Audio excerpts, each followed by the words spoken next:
ಓಂ ನಮಃ ಶಿವಾಯ. ಕಾರ್ತೀಕ ಮಾಸದ ಪುರಾಣ ಅಧ್ಯಾಯ 13.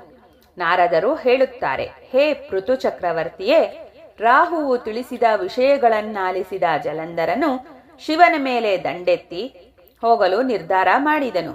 ಸಹಸ್ರ ಸಂಖ್ಯೆಯ ರಾಕ್ಷಸ ಸೈನ್ಯದೊಡನೆ ಕೈಲಾಸದ ಕಡೆಗೆ ಹೊರಟನು. ಆಗ ಪುರೋಹಿತನಾದ ಶುಕ್ರಾಚಾರ್ಯನ ಮೇಲೆ ರಾಹುವಿನ ದೃಷ್ಟಿ ಬಿದ್ದಿತು. ಇದರ ಫಲವಾಗಿ ಜಲಂಧರನ ಕಿರೀಟ ನೆಲದ ಮೇಲೆ ಜಾರಿ ಬಿದ್ದಿತು.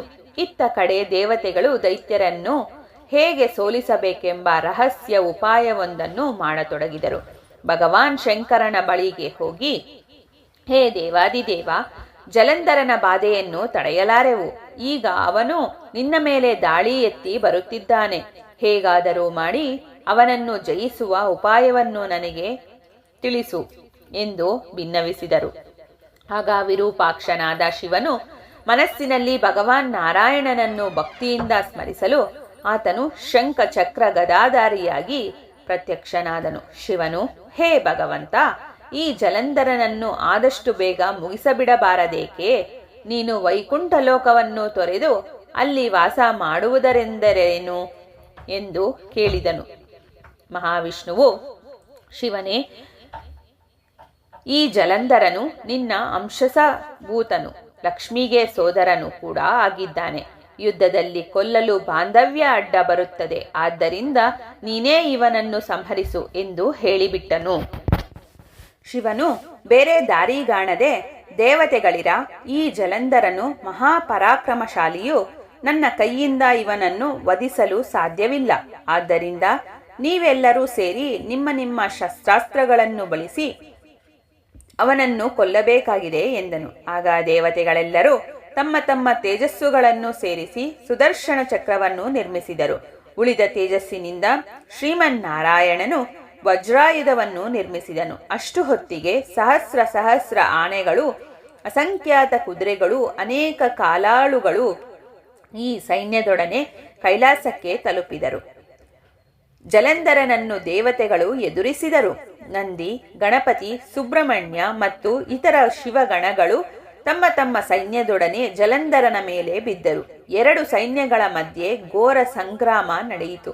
ರಥ, ಪದಾತಿ, ಆನೆ, ಕುದುರೆ, ಕಾಲಾಳು ಇವರುಗಳೊಡನೆ ಪರಸ್ಪರ ಅದ್ಭುತ ಯುದ್ಧ ನಡೆಯಿತು. ಆನೆಗಳ ಘೇಂಕಾರದಿಂದಲೂ ಕುದುರೆಗಳ ಕೆನೆತದಿಂದಲೂ ಬಾಣತೋಮರ ಪತಾಕೆಗಳಿಂದಲೂ ಯುದ್ಧ ಭೂಮಿ ವರ್ಣರಂಜಿತವಾಯಿತು. ಯುದ್ಧ ಭೂಮಿಯಲ್ಲಿ ಮಡಿದ ಸೈನಿಕರ ದೇಹಗಳು ಪರ್ವತ ರಾಶಿಗಳಂತೆ ಕಂಡವು. ಈ ಮಹಾಯುದ್ಧದಲ್ಲಿ ಮೃತರಾದ ದೈತ್ಯರನ್ನು ಶುಕ್ರಾಚಾರ್ಯರು ಮೃತ ಸಂಜೀವಿನಿ ವಿದ್ಯೆಯಿಂದ ಬದುಕಿಸಿದರು. ಈ ಸಂಗತಿಯನ್ನು ತಿಳಿದ ಶಿವನು ಕೃತ್ಯ ಎನ್ನುವ ಮಹಾಶಕ್ತಿಯನ್ನು ಹೊರಹಾಕಿದನು. ಆ ಶಕ್ತಿಯು ಅತಿ ಭಯಂಕರವಾಗಿ ಎಲ್ಲ ಕಡೆ ವ್ಯಾಪಿಸುತ್ತಾ ಮಹಾವೃಕ್ಷಗಳನ್ನು ಸುಟ್ಟು ಹಾಕಿತು. ಆ ಶಕ್ತಿಯು ಅಸಂಖ್ಯಾತ ದೈತ್ಯರನ್ನು ಕಬಳಿಸಿತು. ಕೊನೆಗೆ ಅದು ಶುಕ್ರಾಚಾರ್ಯರನ್ನು ತನ್ನ ಗರ್ಭದಲ್ಲಿ ಸೇರಿಸಿಕೊಂಡಿತು. ಮೃತ ಸಂಜೀವಿನಿಯನ್ನರಿತ ಶುಕ್ರಾಚಾರ್ಯರೇ ಇಲ್ಲವಾಗಲು ದೈತ್ಯರು ಕಂಗಾಲಾದರು.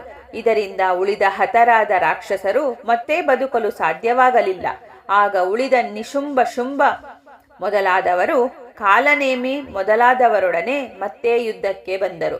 ಅವರೆಲ್ಲ ಬೆಂಕಿಯ ಮೇಲೆ ಪತಂಗದ ಹುಳು ಬಿದ್ದಂತೆ ಬಿದ್ದು ಸಾವನ್ನಪ್ಪಿದರು. ರಾಕ್ಷಸ ಸೈನ್ಯವು ಹೆದರಿ ಪಲಾಯನ ಮಾಡಿತು. ಶಿವಭೃತ್ಯನಾದ ನಂದಿ, ಭೃಂಗಿ, ಗಣಪತಿ, ಸುಬ್ರಹ್ಮಣ್ಯರು ರಾಕ್ಷಸ ಸೈನ್ಯದ ಮೇಲೆ ನರ್ತನ ಮಾಡಿ ನಾಶ ಮಾಡಿದರು ಎಂಬಲ್ಲಿಗೆ ಕಾರ್ತೀಕ ಮಾಸದ ಮಹಾತ್ಮೆಯ 13ನೇ ಅಧ್ಯಾಯವು ಮುಕ್ತಾಯವಾಯಿತು. Thanks for watching this video. Please subscribe my YouTube channel for more videos. Thank you.